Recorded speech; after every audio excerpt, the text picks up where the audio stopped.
महाराष्ट्राच्या इतिहासातील एक दैदिप्यमान पर्व म्हणजे छत्रपती शिवाजी महाराजांचे चरित्र। हे शिवचरित्र केवळ पुस्तकांच्या पानांतून नव्हे तर आपल्या ओजस्वी वाणीने आणि लेखणीने घराघरांत पोहोचवणारे एक महान व्यक्तिमत्व म्हणजे शिवशाहीर बळवंत मोरेश्वर पुरंदरे उर्फ बाबासाहेब पुरंदरे।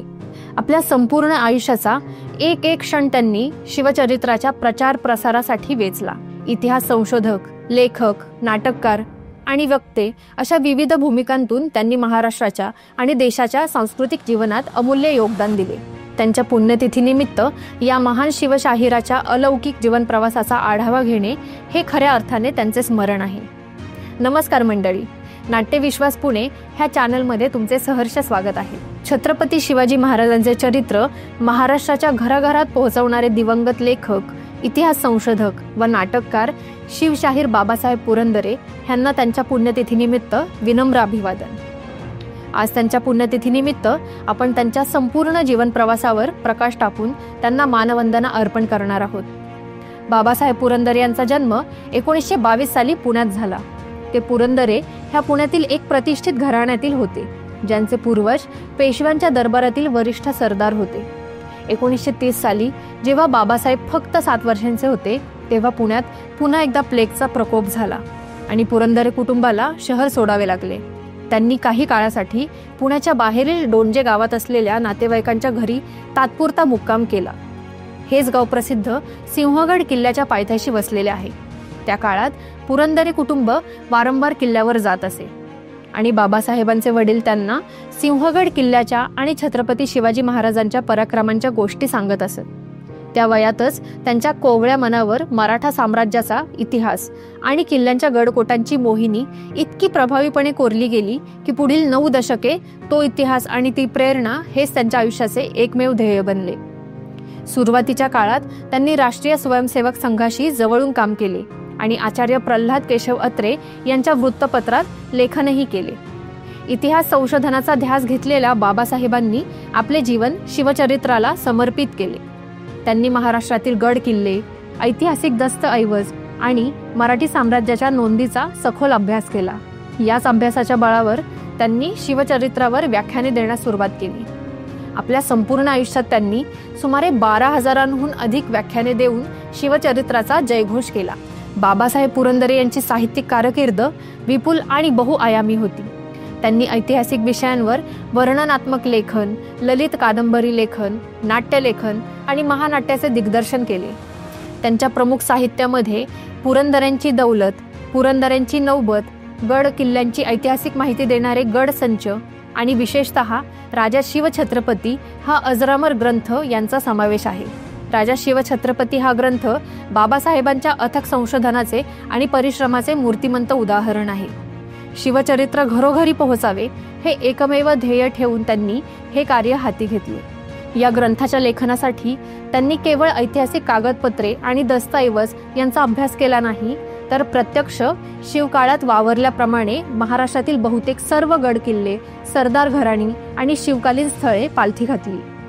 ज्येष्ठ इतिहासकार गोनी दांडेकर यांच्यासोबत त्यांनी गडांवर भटकंती केली, ज्यामुळे त्यांना शिवचरित्र केवळ अभ्यासायला नव्हे तर जिव्हाळ्याने अनुभवायला मिळाले। या सखोल संशोधनातून आणि गड किल्ल्यांच्या प्रत्यक्ष भ्रमंतीतून सिद्ध झालेले सर्व तपशील त्यांनी आपल्या ओघवत्या शैलीत मांडले आणि राजा शिवछत्रपती हा मराठीतील छत्रपती शिवाजी महाराजांवरील सर्वाधिक लोकप्रिय आणि विकला जाणारा ग्रंथ साकारला।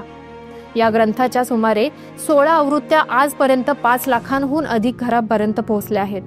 राजा शिवछत्रपती व्यतिरिक्त बाबासाहेबांनी शेलारखिंड आणि फुलवंती यांसारख्या ललित कादंबऱ्यांचेही लेखन केले।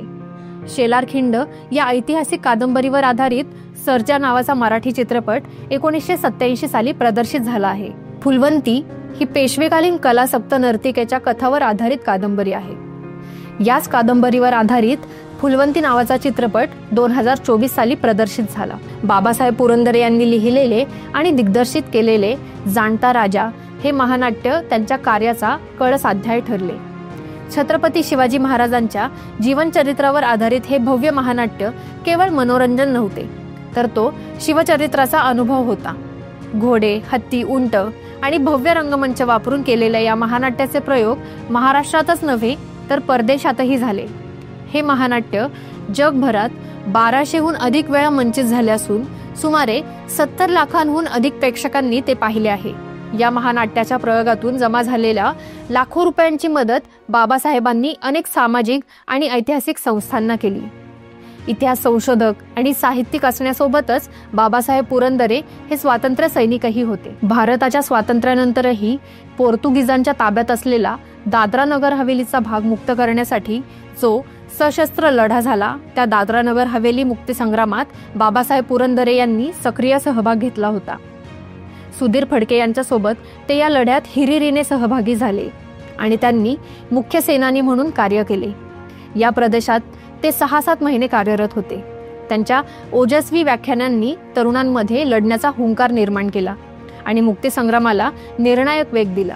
बाबासाहेब पुरंदरे यांना त्यांच्या महान कार्याबद्दल अनेक पुरस्कारांनी सन्मानित करण्यात आले. 2015 साली त्यांना महाराष्ट्र सरकारचा सर्वोच्च पुरस्कार म्हणजेच महाराष्ट्र भूषण देऊन सन्मानित करण्यात आले. नंतर 2019 साली त्यांना भारताचा दुसरा सर्वोच्च नागरिक पुरस्कार म्हणजेच पद्मविभूषण देऊन गौरवण्यात आले.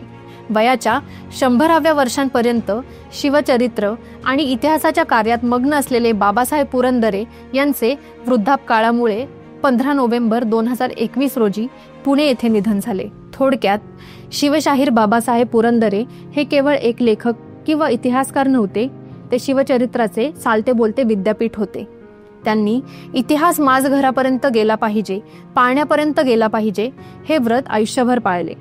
त्यांच्या लेखणीतून आणि वाणीतून शिवचरित्राचे तेज नव्या पिढीपर्यंत पोहोचले आणि लाखो तरुणांना प्रेरणा मिळाली. त्यांचे कार्य हे केवळ महाराष्ट्रापुरतेच मर्यादित नव्हते, तर राष्ट्रीय अस्मिता आणि चारित्र्य निर्मितीचे एक मोठे माध्यम होते.